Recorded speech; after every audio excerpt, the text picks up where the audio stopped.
Hello and welcome to the Reds Report. This is Barnsley FC's longest running podcast. We are powered by Barnsley Sport and part of the TalkSport Fans Network. Well, as always, with us, change of name, forget Tigers Blog. Who's Tigers Blog? It's Reds Report Ian.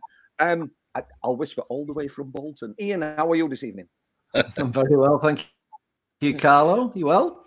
Yeah, all good. And they're relaxing on his sofa. Steve is with us as well. Evening, Steve. Evening. You all right? I'm always all right, mate. I'm on my best behaviour tonight, apparently. Very good. Let's see how long that lasts. And with us, a man who's been on the show before, and you need to follow him on Twitter because when he writes about Barnsley, it just rings true. It's Ian. Ian. It's Leon Wobschall from the Yorkshire Posts. Good evening. Good evening, Leon. How are you? I'm all right. I'm on my sofa as well. I'm very comfortable. Oh, it's good, isn't it? It's just me in the spare bedroom then again. Yeah. Let's start first of all then. I want to really forget about the Peterborough match because it doesn't really matter, does it? We had to play it and it don't really matter. I want a bit of a look back on the season. I mean, Leon, fans can be really critical. You know, if you look at our season, we finished fourth within the playoffs. Yeah. And people still managed to criticise sort of certain things. I think overall, anybody would have taken fourth. How have you experienced it? You've been going to Oakwell for some time. How have you experienced this season? Can you feel that change on and off the pitch? Yeah, I mean, I think it's been fantastic, hasn't it? I mean, you go back to last summer. I mean, I remember when Michael Duff sort of came in, and I mean, he referred to it the other week. You know, he had to deal with a mess, didn't he? First of all, you know, the first sort of came in, there was players knocking at his door wanting to go. You know, the likes of Morris, Woodrow, various others. And it just looked, it had the feeling of one of those seasons where, you know, looking at it sort of sensibly, you thought it's going to be a season of transition. And I think most Barnsley supporters would have, you know, you obviously want to do well and everything, but, you know, with a sort of realistic heads on, you know, a season of sort of consolidation, transition, sort of getting things together again. But yeah, it's been massively uplifting, hasn't it? I mean, I think the good things as well. They had a bit of a dodgy spell, didn't they, in October? Come out on the other side of that. You know, the home form's been strong. Then in January as well, there's probably fears thinking, well, we've done reasonably well, but we might lose one or two players. Didn't do that. They kept them, and home form's been absolutely fantastic. I think supporters have particularly bought into it in this sort of second half of the season, haven't they? And I think the games helped as well, didn't it, in Barnsley getting momentum. And you know, you look at some of the games they had, you know, against Wednesday and Ipswich, Derby, a lot of the big hitters. Plymouth got a few wins, and it sort of just snowballed from there. But yeah, it's been a really, really pleasant surprise, and he's turned the club around, Michael Duff, and I've really, really enjoyed dealing with him. He's a proper guy, a football man. He's very humble, and you know, you give him an intelligent question, you'll get a thoughtful, intelligent answer. You can see the players have all bought into him. I think when he came in as well, he made a thing of saying he doesn't want people moping around in the dressing, on the training ground, and people having their own agendas. Took a little bit of time, I think, to he's probably sussed everybody out, seen who can work in his style of play, and yeah, he's been absolutely brilliant. If you look back, Steve, at the season, so up to now, not a match, but what's been the highlight for you? Is it that sort of feeling that the club is coming back to the fans a little bit because it feels different as well? Is it that there is an identity again? What's been, if we don't make Wembley, how would you look back at the season? What would be the highlight? What would you say of, but look at what we achieved, look at what's happened? I think you've got to look at what Duff has achieved, like Leon's just said. He came into a club that was in disarray. He had to put a lot of things right before we even kicked a ball.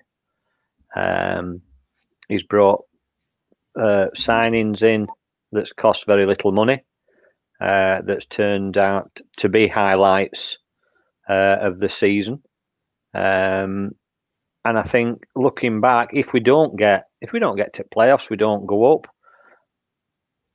so be it. But I think you've got to look back on the season, be proud of what he's achieved, be proud of what the team's achieved, Fans are coming back through gates.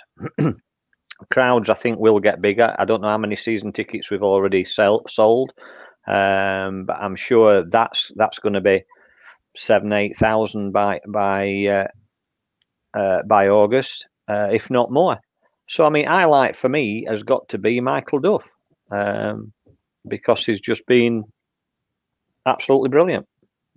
There's somebody knocking at my door. Just hold on a minute. You carry on, boys. Talk amongst yourselves. There's only Steve that can. Ian, just keep talking while Steve's gone.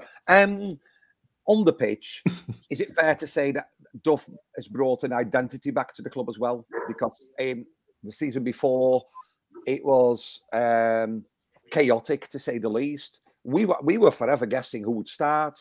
Would we play with 2 strikers? Would we play with 3? Would we play with any strikers? We now sort of know his preferred 11. We know his starting lineup, position. Is there an identity again that fans can sort of like align with and say, that's my club? If you come to a Barnsley match, this is what you can expect.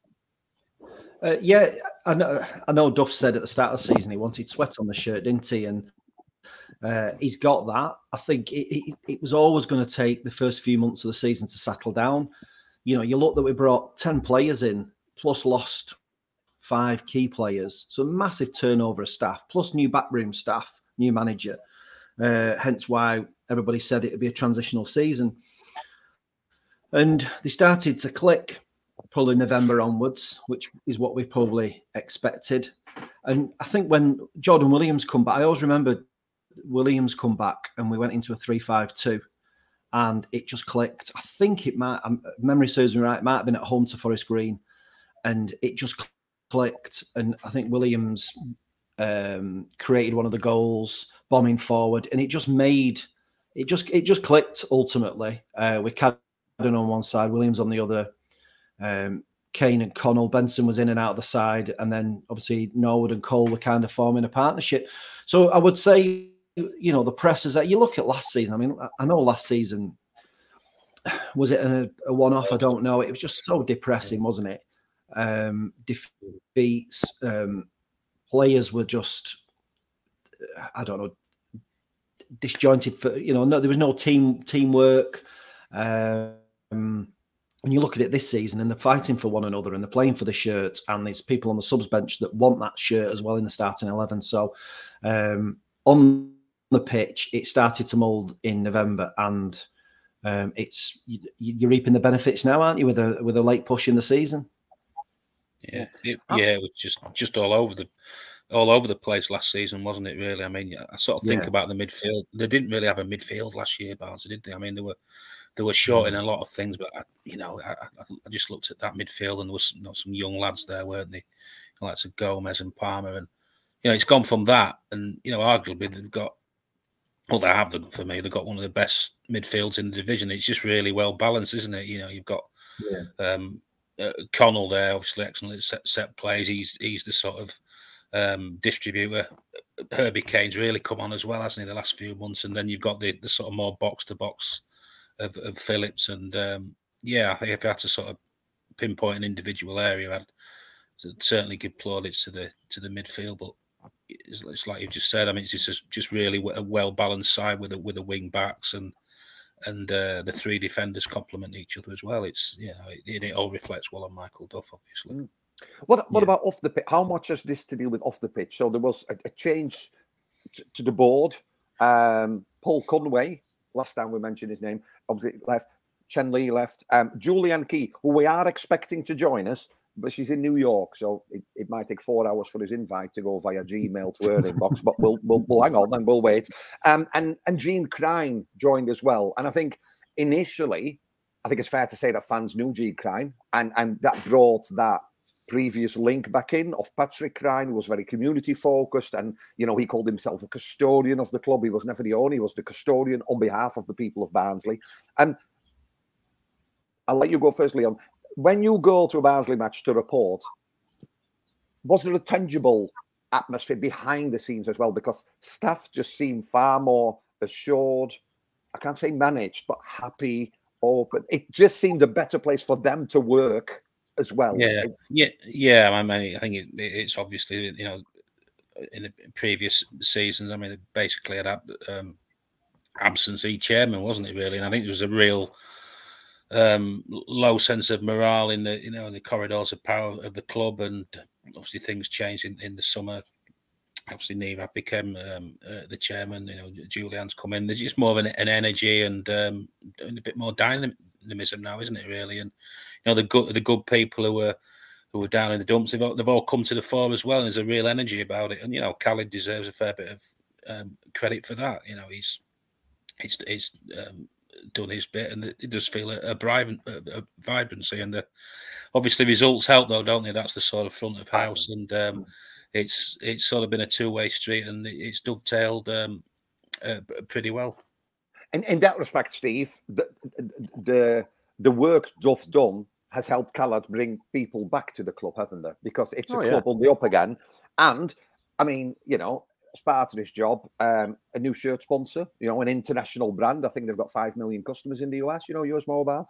A new sponsorship was announced yesterday as well, which is more to do with when you buy from the club shop rather than somebody going to the back and looking for the size small and putting it in the bag. It's sort of like outsourced, but it'll be quicker, it'll be better. Is the club moving in the right direction, Steve? Or is there maybe, as a fan, do you feel actually you like that local, that somebody goes in the back? No, I think you've still got to keep some certain local, I don't know, traditions and connections with your fan base. But it's like we've said many times before, at end of the day, it's a business, and these people who are at the top will run it like a business. I think we're lucky, like you said, that Crines are back involved, which brings that locality back to it again, and a bit of history to it as well, I suppose. But you look at Julian, you look at Khaled. You know, these people, you know, they're not. Let's be honest, they're not daft. They know what they're doing, and we should be looking at broader avenues for getting sponsorship. You know, all right, there were a bit of a blip at beginning of the season with that Bitcoin thing, whatever that were. But you know what? I take my hat off to them. They learned from that. They listened to fans, and they turned it round within a few weeks and got shut. So, you know, applause for that. But now they've brought an American mobile phone company in. Why not? If we can gain followers all around world, you know, the fanatics part as well for the selling of shirts and stuff, again, pushes the brand, and the more that you push the brand, the more people see it, and you know, the more money comes into club. It's a circle, isn't it? You've got to have a good, productive brand that people like, for such as us to buy us tickets and buy us shirts, and it just goes around in a circle. So the more people you get on board, for me, you know, all well and good. I had not an argument, but somebody at work today sort of queried, you know, why would we have a US? You've been working today, Carlo. That makes a change. Always, look, still in my suit, mate. I don't go golfing, me. I stay. Not golfing this week, mate. No golfing this week. Raining. And somebody said, why would we have a US mobile? Like that's no good to me. And I said, well, on Arsenal's it says visit Rwanda, but I ain't got any sort of like aspirations to go there. It's about money, isn't it, Ian? It's about bringing money into the club that will allow us to look at the infrastructure that, with the restrictions they have, looking at the squad, making things better. Does it really matter who's on the front of that shirt? Do you look and say, "Oh, I'm not buying that because I don't like US Mobile," or is it about we need money coming in, don't we? Season tickets is one, but it's the marketing, it's the advertising revenue that tops it up sevenfold to pay players and to make changes within the club. Yeah, you've got to do your due diligence, like Steve was saying about the Hex thing at the start of the season. You've got to be a bit careful, but generally, you've got to look for revenue streams at the end of the day. The club can't be too picky. And the world is a smaller place now, and you know, if they've got links to America and they can tap into the American market for sponsorships, then do it. Ultimately, it's to the benefit of the club, isn't it? The money's coming in. Hopefully, some of that trickles down to Duff for the playing squad. I have no doubt the club will still retain links with like Barnsley Hospice and various other charities that they've done stuff with. They're not going to walk away from them, but ultimately they've got to bring money in, and you can't. Football clubs no longer just rely on ticket sales, do they? It's all it's shirts, it's all sorts of stuff. You see teams with sponsorships on training gear. It's not just on the first team kit. So they've certainly opened up us to other markets, and as long as they do the due diligence and we don't get tied up with somebody that is irresponsible, then I have no problem with it. What about the football then, Leon? Bolton. Now, some fans would have preferred maybe Derby. We've always said I think Bolton is probably, Derby are just so unpredictable. Obviously, they're out of it. Peterborough will play Wednesday. Fairly even matched, really, isn't it? 4 goals, a bit out of the window, I suppose. But this is by no means. This is not like a walk in the park for any side, is it? No, I wouldn't. Ideally, if I could have picked someone a few weeks ago, obviously the table was a bit more fluid. I probably would have gone for Derby personally, not just because Barnsley give them a good hiding. I personally think it'll take Paul Warne a pre-season there to get the side he wants in the image he wants, like he did at Rotherham. Energetic, powerful players. He hasn't really got that at Derby, but no, that's sort of by the by, really. But I've seen bits and bats of Bolton. I saw them at Sheffield Wednesday in March, and they're very good, well-coached football inside. They've got some half-decent players. Santos, probably, real talisman in defence for them. He's probably, as important for them as Anderson is for Barnsley, and he also got in the EFL Team of the Year as well, didn't he? So I mean, that's testament to how well he's done. I thought the lad in midfield, Connor Bradley, was really good as well. I think he set up the goal that day. I think he's on loan from Liverpool, and I think he's won quite a few Player of the Year awards there as well. So they've got some pretty good young players. The lad in goal, Trafford, he's had a few plaudits, and a couple of lads up front. Dion Charles has got a goal in him, and a certain Victor Adebayo. So he's obviously picked up his career at Burton, got his move, and I think he went for about 450,000, didn't he? And no disrespect, but considering where he was at Barnsley, it's a staggering amount, isn't it? Really, so he must have really turned it around. But I think it'll be a tight one. This. You nervous, Steve? Am I nervous? There's a good question. No. I'm just wondering who was at the door, that's all. But no. Something for our last year again. As per normal, since COVID, we're on first name terms with bloody Amazon driver, aren't we? Do you know what I mean? Bloody all sorts keep turning up. I'm at my house if it's any consolation. Shocking state. It'll be some more bloody wool. I'll tell you what it is. More wool. Can't stop knitting. Am I nervous? No, I'll tell you for why. I think as a season, whatever happens, we've done really, really well, and I'm happy with what's happened. I think beating Bolton, going to Wembley, even winning at Wembley, is definitely going to be the icing on the cake. But if we don't, I'm not going to look back and think we've lost out or we've missed out. It's an opportunity, and we know it is. However, I think most Barnsley supporters would have said at the beginning of the season, this is going to be a rebuilding season because of the state we were in, the players that we had. I think Duff still needs backing. Absolutely. And I'm hoping they are going to put some money into it. I'm hoping they're going to try and at least keep some of the players, because for a fact, such as your Andersons and what have you, people will be looking at him and wanting to whip him away. So if we do end up staying in League One, definitely need Duff to be backed. But no, I'm not nervous. No, an ex-friend of mine, funnily enough, likened me to the Simon Cowell of our trio. So I'm guessing that he must think I'm quite cynical at times. Oh, good looking. But I'm not. Well, good looking, obviously. Yeah, I've had plenty of work done. He's obviously not met me. And I'm not talking to him anymore anyway, so he can whatever. But no, not nervous. I'm just excited, I suppose, more than nervous. Ian, what is the ideal result Saturday afternoon? Because somebody said, well, if you go 3-0, but then that's extremely dangerous, isn't it, for them to come? Because we've seen Barnsley, I don't think there's been many occasions where we've maybe gone to go down and then sort of like won a match. I was talking to Leon before we started, like, is there an ideal scenario? Because you want to finish it in your own house, don't you? You want to ideally, that home win. Is a draw, would that be fair to say? A draw would be really good, and then we'll let our home form and our fans carry us over? Because it's not going to be, it's a completely different atmosphere, isn't it, than, the normal league match and the cup match or whatever we did there. So how do you view that? What would you like us to get on Saturday, knowing they still have to come to Oakwell a week after on the Friday? You just still want to be in the tie, don't you? I don't think we're going to go there and win 3-0 at all. They've lost once in 9, albeit it was on to Accrington, but they've been on a decent run.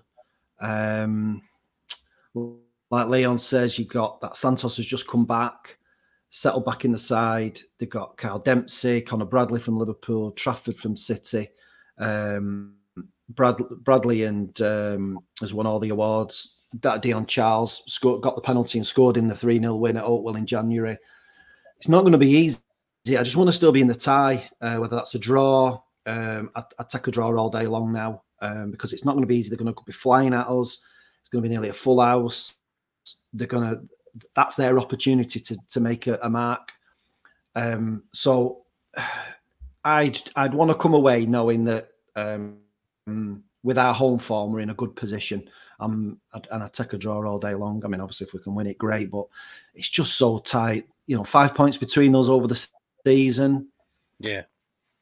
The goal difference is nearly the same. We've got 7. I think we're 7 better off. So they're virtually identical. And we've been pretty much 4th and 5th, 3rd and 4th each other all season. I predicted probably all season we'd draw them because wherever they would be, I knew we wouldn't be far away. So yeah, just still being a tie. Get a draw. I'll have that. Yeah, I mean, I know that obviously Bolton won at Barnsley in start of January, but I think that the sort of margin of that victory was skewed a bit by the sending off, wasn't it? Because it was a real poor decision there. So I wouldn't massively read a lot into that. I'd just like to echo what Steve said. Really, I think it's, without being sort of pessimistic and think, well, it's a good season. Whatever, you obviously want Barnsley to win, but for me, the big thing is if they don't manage to get promoted, they've just got to build on this season and give. Yeah. For me, they've just got to give Duff some sort of incentive, and I don't just mean a whacking great expensive new contract. He's got to have something to buy into. I think. I mean, the budget's probably not fair to say it's not been amongst the highest in the division, and I wouldn't have sort of, in my dealings with him, I'd have thought, well, I think given his progress this season, I think he'd be justified in saying, having a raised budget for next season, not asking for millions and millions, but a bit of an improvement from what he's had to work with, really. And he's certainly earned that for me by what he's done. Obviously, going to be possibly if they don't go up, 1 or 2 players may move on, but the powers that be looking at his work, he's one of the best. Well, I suppose he's not that young now, but he's up, still say reasonably up and coming EFL managers across the circuit. And if he gets a reasonable amount of backing, I'm sure that even if Barnsley didn't manage it this year, they'd be right up there and being in and amongst it next year. And it'll be a tough division again, won't it? If they don't, if they don't manage it. Yeah, there's something which is number one. That's what I really want. If Barnsley don't do it, they've got to give Duff a little bit of credit and raise his budget for me next season. Yeah, I think we sort of said last week. I think we said Carlo last week, didn't we? These playoffs won't define our season. They shouldn't define our season. We've had a great season. We all thought they'd be mid-table, top 10. Yeah. And I agree. I think we've had over the last 5 years, we've had so much churn and turnover of staff in and out, playing staff. You've got to say, and I know it's not always easy, there's going to be players who might want to go if we don't go up. And you're always going to want to each year bring people in. And we brought some in January. And I'm not criticising that. I mean, they've done well, but what we don't want then is another 5 out, 6 in, and all this kind of business, because you've got to give Duff now that nucleus. He's learned, he's worked his side out. He knows he's starting 11. If we don't go up, we don't go up. It's not the end of the world. And you just make some slight adjustments. And so next season we hit the ground running in August rather than November, because he's already said, I think we got going in November. If we'd have got going in August, we'd have been in the top 2. We'd have gone up. So I just hope we don't have that massive churn of staff again, and we're back to square one of suddenly getting to know these players again, and then he getting to know them. Yeah, there's a couple of dangers, isn't there? Because if you don't go up, you've got a League One budget, and hopefully there will be some money available. But then potential other clubs could come knocking for Duff, and he might think, well, if this is what I've got, so that's always a danger. Although his track record says he's very much a one-man club. Yeah. As in, he'll do a job there, and then when it's done, he might move on to the next one. I think the other problem is Barnsley being Barnsley, and because it is a business, if you don't go up, you look at who's out of contract. Yeah, okay. But then you look at players like Anderson, who EFL team, League One of the Year, he's in that team, so he could go. You look at Eisted, he's shown that he's more than a third choice goalkeeper at Luton, because he's been first choice since he's came in at ours, and he's got no contract. Bobby Thomas, and that's ideal, isn't it? Burnley going up. Will they want Bobby Thomas? Nothing against him. I don't think they will. He's done extremely well in League One. Could probably do a half decent job at the Championship. All that nucleus, what we've got now, could ebb away, and it's like you say, you start again, don't you? And it's avoiding that. And maybe it's not down to just going up or not going up, but about the board trusting Duff and refuting some of those bits to allow him to build and better. I'm going to ask us last question, because we have to, because we do it every episode and we get it wrong every episode as well. Steve, Bolton versus Barnsley, EFL League One playoff, first leg. What is the final score, and who, if any, is the first Barnsley goal scorer? I think it'll be a cagey affair. But I think there will be a few goals in it, to be honest. I'm going to go 2 apiece. And your first goal scorer will be Victor Adebayejo. Because I've said it all along, great player, that lad. and your first Barnsley goal scorer will be back post header Mads Anderson. Telling you, right? If he plays, there you go. If he plays, don't be like that, Mr. Pessimistic. I'll go with we will narrowly lose 2-1, and that goal will be scored by Norwood. And don't get me wrong, losing 2-1 is great, because we can beat them 2-0 at home. It's not like you to do that. If anybody always says that, it's normally me. You can't beat miserable sod out and Restoners. That's my job. If you're Simon Cowell, I'm going for the David Williams role. So, I got you more down as a Louis Walsh. Ian, what's your guess? I'm torn between a 2-1 defeat or a 1-1 draw. I'll be positive and go 1-1 draw. Goal scorer, Devante Cole. Yeah, he's due another one again, isn't he? Leon, I'm not going to put you on the block, because it's not fair. Of course it is. Ask him. Go on, Leon. What do you think, mate? Come on. I nearly went 1-1, but I think this tie is going to be long. I think it'll be 0-0. Right. And it's going to go back to it. And that, in fairness, would be ideal for us to finish at the home turf. I attended a fans forum yesterday at Oakwell, and the message is we need to fill Oakwell, and we just need to create, for the final time this season, a huge atmosphere. The club are doing their bits with everything that they're doing. Bring your flags, because they can go in the West Stand.